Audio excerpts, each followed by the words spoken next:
Okay. Thing to do. Right. You know it. So, all right, so I don't know if you guys saw the ham radio 2.0 video at all or not, but I kind of explained it right from the get-go. I mean, the way that this came about was a necessity more than me wanting to start an antenna company. So, I mean, I bought a Hexbeam and it was one of the other brands, and they're all built basically the same. And it broke after 30 days with no recourse, so I had to go up and get it and bring it down, and I looked at the problems and why it broke. And unfortunately, about 10 other people right near me, they all lost theirs too. So I just basically re-engineered the thing and make one for myself that would withstand, you know, the rigors of weather and not have to be breaking and losing money all the time. So it's a bit over-engineered, but that's why it has a lifetime guarantee. So originally I just made it for myself, and I beefed up everything I possibly could, looked at all the places where there was potential for failure, strengthened everything, and so once I got it done, a few people I knew around here wanted one, and I got them going, and we started talking about them on the radio, and now it's like the thing to have. I mean, and he did all the modeling on it, and he did all of the testing on it, hence the article that he did on it, so yeah. I'll probably let him explain more beyond that, so. Yeah, I'll take it. It's built pretty much. Right? Machinery is, I mean, I built it mainly from a ruggedized standpoint. That was my main goal, and the caveat is I wound up with something that has mad gain, and a lot of it is attributed to the procedures and the methods that I used to make it in the way that it is, so. And he can explain more about that. Okay, so my name is Ken Steiner. I'm the author of the CQ magazine article, and I live in the same town as David does, as K1NH. And if we have time after this talk, maybe he can show you some of the CNC machines where the Hexbeam is made, and maybe you can bring over billet aluminum. No? Okay, so. I had 2 failures on my Hexbeam, and so I was going to get a Mosley 67 when, whoops, can you hear us, or? Yeah. We got you. Okay. We're good. Okay. And I heard on our evening net that David was building a heavy-duty Hexbeam made to withstand the winters here in New Hampshire. And I lost 2 Hexbeams, and I have a 95-foot tower. So I wasn't going to go for a third, because every time you have to climb the tower, it costs $800 a year, and replacing the antenna, I was tired of it. Well, they said David's came with a lifetime guarantee. That sounded pretty good. So I happened to drive over and look at the machine shop and how they were made out of solid blocks of aluminum and all that. And I bought one, and it's been up, a few years now, right? Almost 3 years now. And we've gone through every kind of storm and wind and ice that you can imagine. And we all have them up here in New Hampshire. It's like maple syrup. And none of them have failed. While all our other friends that had some of the others, 100% of them have failed. I don't know one standing in our group. And so what we did was we took David's Hexbeam and we remodeled it with the latest EasyNet software. And there are certain things that he did to improve the forward gain on it and to improve bandwidth a little bit, etc. Slight improvements, but all of them added up to better performance and much more heavy duty. So it's a tremendous antenna. And if you want to hear me, I'm with Stan, KE5EE, usually after 7:30 local time here, 8 o'clock in the mornings. We're DXing over to, well, 2 days ago we did Bangladesh and India and those kinds of places. And the Hexbeam is just a shocking performer. as those who have them know, and those who don't have them don't know yet, but should know. And it goes from 10 to 20 meters, and then yeah, oh, 6 to 20. It does play on 2 meters, but only as a dipole, but you will find it's resonant on 2 meters. And I easily, with 10 watts, can get from Peterborough to Mount Greylock repeater, which is 90 miles away in Massachusetts. So recently, David K1NH came out with a 40-meter rotatable dipole. Because everyone with a Hexbeam, of course, wants to put 40 meters on, and the 40-meter kits for all the Hexbeams fail. And this was, yeah, not to interrupt, but this was the thing, is somebody had the brilliant idea that you could put 40 on a Hexbeam, and they did it, and I think they're still doing it, but it's a miserable failure, and other people have tried, and it's not good, and they just stopped doing it for apparent reasons. It's too big and too flimsy for its design. So I get 2 calls a week, people asking, do you make 40-meter add-on kit? Do you make 40-meter add-on? And I just get sick of telling them no, and the reasons why. So I decided to come up with a solution, because everybody wants 40 on the hexes. So I'm making I do make Yagis, I make shorty 40s, I make multiple beam elements, but I made a dipole because it's cheap and easy to install on an antenna that has a hex on it. It goes right under the hex, and it doesn't interfere. That's one of the big... That's the key. Yeah, because 15 and 40 don't play well together, and there's always a problem. So I got one to where it works really good and doesn't interfere. And I just put one at his place, and he's been crushing it with the thing. I mean... Yeah, crushing it. I don't know if you've ever... I have 2 dipoles right now up at 100 feet. I have trees that go to about 105 feet, and they're both, 90 degrees to each other in phase. And I can tell you that the VHQ rotatable dipole beats them. And that's at 95 feet. And so it doesn't interfere with any of my bands. He somehow figured out how to make these coils on it. So the Q of the coil keeps the third order harmonic away from 15 meters, and it works great. So, I put legal limit 1500 watts through it. I'm also on Stan's net an hour early on his 40-meter net. KE5EE, listen in for us tomorrow morning. I'm sure most likely we'll be on again. And you can hear my signal compared to my neighbor who has 4/4. That's 4 elements of 4 Yagis on a 200-foot mast, WW1WW, and listen to my reports versus his report. And he's claiming there has to be a mountain in the way between us and Australia on his dam. All I can tell you is, for the last 3 days, because I haven't had it up that long, I've been beating him, and no one can explain it. By no means am I saying that my single element is better than his 4/4, but I'm very pleased with it. Hey guys, can I ask you a couple of questions? Sure. I did some research on your product in QST magazine. And out of about 300 or 400 people reviewing it, you got a 5-star from everybody. Yeah. So, Yeah. Of course. So that's amazing by itself. I've always loved the Hexbeams, and I've been wanting to build one. And I'm wondering, why is it that everyone says the Hexbeam is a quiet antenna on receive? It's the what? I'm sorry. It's Quiet? It's Okay. quiet. Because it has rejection off the back end. See, all Yagis that have forward gain, they also reject what's behind them. So you're not getting the signals of all the noise and atmosphere and everything else from behind you. You're only hearing what's in front of you, and that's magnified. So your signal sounds way quieter than, let's say, a normal dipole. And that's on every Yag. All right, what about grounding? Do you have to have grounding?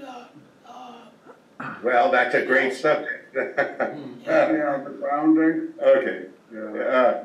I'll tell you, grounding is a whole nother issue, and we could have 5 different people with 5 different opinions. And really, respectable, you know, engineered, degreed engineers, double E's, you know, the whole bit. Some people float aground. I float the ground. Float, okay, and he's also a master engineer, okay? I float aground too, and so does the most brilliant MIT guy who teaches this locally here. He floats his ground. And he has 3 200-foot towers. That's WW1WW, Woody. So as far as grounding it, you can either do what ARRL tells you to do and put grounds around your tower and all, or you could not ground at all. Just remember that lightning seeks the ground. Right, so it's not, what a floating ground is, my tower is grounded, right? Guys, I understand that. What I'm talking about is radial grounding. Do you have to have any radials? No, no radial. No radials at all, no. But no. My center mast is not bonded to the tower, so it's floating. Right. And the reason for that is that in solid theory, mind you, is if lightning's going to hit, it always takes the path of least resistance. So if your tower is a good ground, you want it to hit your tower and bleed into the ground. If you bond your center mast on that hex beam to the tower and make it the same potential, there's a greater risk that it's going to hit that first and then come onto your coax into your shaft. So by making the tower a stronger ground, the hope is that it hits the tower and grounds out and doesn't go onto the center. Right. But as far as ground radials with any Yagi, you don't need ground radials because a Yagi's really, think of it as like a dipole up there. There's 2 sides to it, so you don't need a radial. You know, there's a left and a right side, and with the reflector, the same thing. Right, so basically it's a 2-element. Yeah. It's just you've got your driver section, which is insulated from your reflector. So the first piece of pie, as you will, that's your director element. So they're insulated from the wires going around the back, which is the reflector. Yeah, but he's talking about radial. No, I know what he's talking about. I'm just trying to embellish on the way. Guys, I saw some pictures of guys that have their hex beams on the ground. Only like 5 feet up. And that's right. But then I hear stories about guys like you who have them up on a tower at 100 feet. How much of a difference is there? Not much. Not much. That's a great question. Not much. Yeah. I would say I can talk to China easily from my hex beam at 95 feet. I can talk to Europe easily at 10 feet. Okay, but I can never talk to China at 10 feet. So you don't need a tower. You could just put it on the roof of your house. And oh, easily. Yeah. A lot of people do. Yeah, as a matter of fact, I had 2 or 3 people within the past few days that want to put them at 25 feet, and that's fine. That's fine. Yeah, I mean, he had his at 8 feet. That's right, for a winter. During the winter, it was above my patio table. I was talking to Europe like I'm talking to you on 20 meters. Yeah.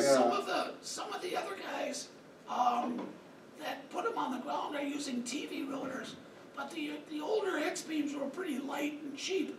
What about the weight on yours and how much of a rotor do you need to turn it?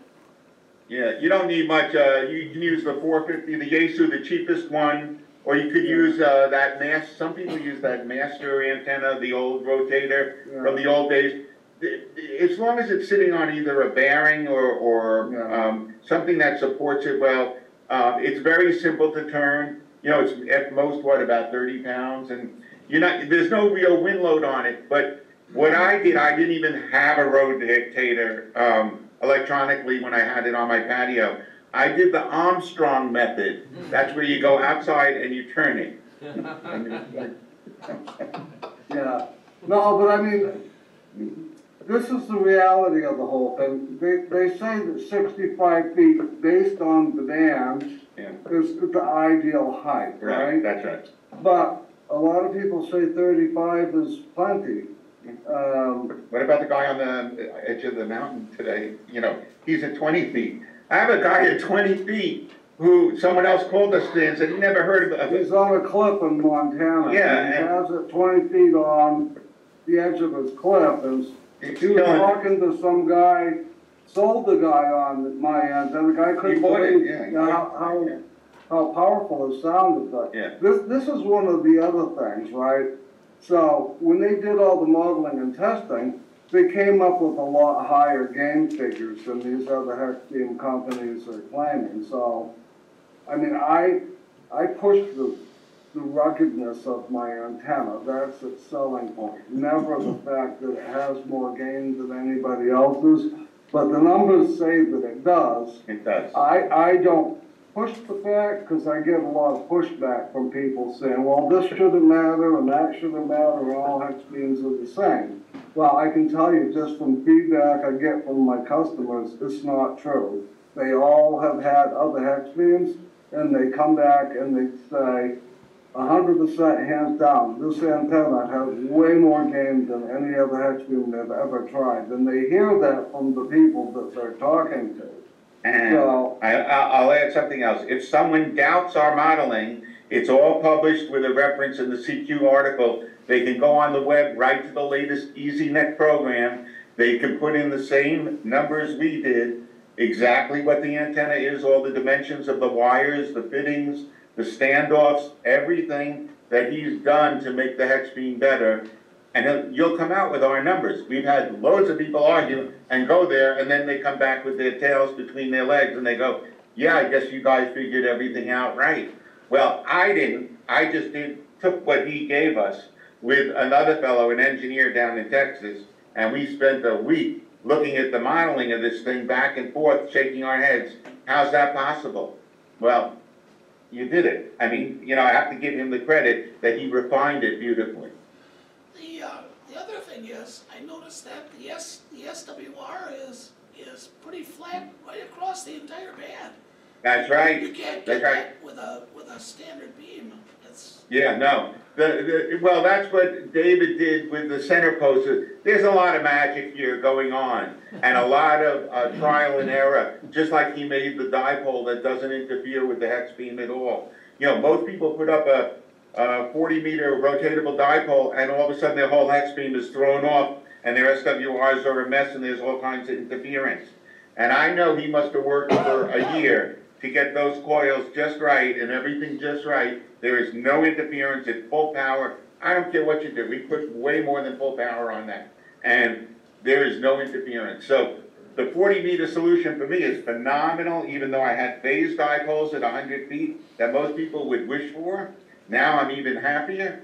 And the Hexbeam is, I don't even look this, on a bad day, you know, we have winds here 60, 70 miles an hour and snow and ice, you know, in the winter. And I don't even think about it anymore. You know, whereas the other one, oh no, it went again. You know, when I call my friend. Now, you know, we don't even think about it. So you did good. You know? I mean, the deal is, the kiss of death in the weak point is ice. So, as strong as the antenna is, the fiberglass arms can only be so strong. So, you always do run the risk of that happening, and I will tell you, out of the 400 plus antennas I've sold in the past few years, there's probably, I could count on one hand the customers that have lost an arm due to ice. But it is a reality, and you know, there's a lot of variables. I have a video actually of a guy not too far from here that they lost an arm last year, and we had a 42-inch heavy wet snowstorm. Oh, yeah. And it didn't phase ours at all, but they were on the rain ice line, and he had 1 inch of ice on all of his fiberglass tubes, and that thing was all twisted and wobbling around, and for 6 hours it was up there. It just looked like something was crushing it.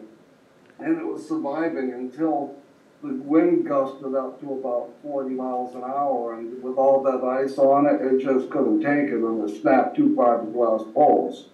But even though that's not part of my warranty, I gave them all brand new spreader arms for free. You know, just yeah, I was in that same storm. I didn't. Yeah. I don't know of anyone around here. No, he was right on the ice snow line, and that's the thing is if you get a bad storm like that and you get rain and then ice and then it sticks on there and you get a huge buildup of ice on there, nothing's going to survive. Yeah, but that was a historic storm with 42 inches in one drop. That's what it measured at my house. Yeah, 43 inches of my wet snow. Of wet, heavy snow. Yeah, In fact, they have, with a backloader to get it out. Yeah, we don't get that here in Wisconsin. We have the cold, but we don't have that much snow on this side of the lake. Yeah. This would be the ideal antenna up there, you know, ideal. So Well, anyone have questions, because we're gonna run out soon. I got one more. Is this a good field day antenna? Is there ways you can get the arms, take the arms off and use it for field day? You know, Buddy Pole makes one, that would be better. Well, the deal is, the old deal saying, you can't have your cake and eat it too, so, it's really not made for taking down and bringing there, I mean. I would go with the Buddy Pole one. You know, Buddy Pole now makes a hex. It's very, very lightweight. It's no good for permanent installation. Yeah, but it's great for field day. Yeah. Yeah. I mean, you could use one for field day, I mean, I go to, I set them up at conventions, you know, but it's not the same thing, right? It's not lightweight, it's, you know. Yeah. I mean, theirs is really set up for that. Yeah. Mine is set up to put on your tower and not really have That's right. to worry about it, and that's, but, Okay, we're gonna time out here in a minute with this service, they give you 40 minutes. Has he got any pictures of the Yeah, antenna? you guys have a picture you can show us at the meeting here, otherwise we'll go to your website. But do you have anything you can show us? of any of the components, Yeah, of the whole thing. Picture of the antenna, I posted one in the. yeah, I don't have the, well, hold on. What about the center post? It's a nice setup he's got there. So, you know, everything here is made out of American first grade billet aluminum. It comes like in a block, and it goes into a computerized machine that cuts it down and makes it what it is as it comes out, and then it's buffed up and shined up and all that. And he went back into the shop. He'll come back in a minute and show you some of the components that go into it. And the breaking strength is, if you look at the CQ article, which is also on the website, it's over 1,000 pounds. You could run it over and it's not going to bend. Wow, that's impressive. David, let's see what you got. Any questions, quick questions? Okay, we have no questions, but what we'll do is, I'll make sure everybody gets a picture of it and tell us your website, how we can get to your website. Yeah, if you go to VHQ.com, We got this, but yeah, this is, the standard, you know, this is one of the standard printout. the picture count? Yeah, they're seeing, yeah, Hold it up a little closer to the camera. yeah. Okay. So you If can, you go to VHQ, here's the website, that's the most important part. You can see, right? If you can go to that website when we're done, VHQHEX.com, VHQHEX.com. The king of hex beams, right? And you can see some of the components here, but a lot of his stuff is packed up, you know, in big boxes that go out for shipping and all that. oh yeah, But everything is extremely heavy duty, and he was talking earlier about ham radio 2.0. Over 100,000 hams subscribed to him on YouTube, and he was at the convention and compared this product to the competitors' ones. And I think when you see them in life, in real life, and see the bent up competitors' arms, maybe, oh, you have it right here, David, perfect, you're lucky. Believe this or not, but You hold it right there, on good. this is the kind of materials that the other manufacturers are using. This is actually one of the ones that went down here, but it's a 1/16 inch wall tubing. This is the material that I use. Yeah, So, it's night and day, you know. yeah, and we think that a lot of the performance is coming from the mass, And it's what you the mass decide. of this thing. Yeah. But I've actually been telling people lately that I'll guarantee the center mass will survive a hurricane. The rest of the antenna not so much, but I'm the only one that has any kind of a guarantee. I have a lifetime guarantee on all my products, and that includes the Yagi. So I think so, one of the heck. Yeah, they're beautifully made. You know, the gauges of the steel and the finish work, and you know, you know, that's why it's not a field day thing. They're somewhat heavy, 3/8 but that's what you need to have in order to have something that doesn't fail up there. You know, and you know, he showed you one that failed. The other hex beams, if you look at them, the center posts are almost like aluminum foil. It's hard to believe they even hold up a few days, you know. Mine held up, I had 2 of them, and one only held up for 6 weeks. Here's the hex plate. Yeah. This is all billet machine stuff. This was made specifically for this antenna. It's not any off-the-shelf stuff. It's just repurposed, so it's heavy duty all the way, and it's designed to last a lifetime, and that's kind of was my goal, really. And the performance has wound up being a bonus, but Yeah, you did a great job. I can't tell you how many other brands of hex beams have gone down there in the scrap pile. Hundreds and hundreds and hundreds of them. Yeah. Okay, guys, Yeah, we that one. gotta go. I wanna thank you so much for being with us. Let's give them a Sure. Don't worry. So thank you, and thanks for having us. And they can email if they have further Got a questions. question? Go ahead. Yeah. Sure. Dr. Jack wants to know what the cost is. It's $1,698. Very nice. Thank you. It's about 50% more than the others, but you only have to buy it once. Yeah. And that's the thing, there's a lot of people that say, well, I can buy one for $500 less, so it's like, good luck to you on that, because when it breaks in a month, you're out that $1,000, and then what do? Yeah. Buy another one for another 1,000, because they're not gonna guarantee anything for you. Okay, And we gotta run, guys. I wanna thank All right, thank you. Thank The you. opportunity. Always fun to- yeah.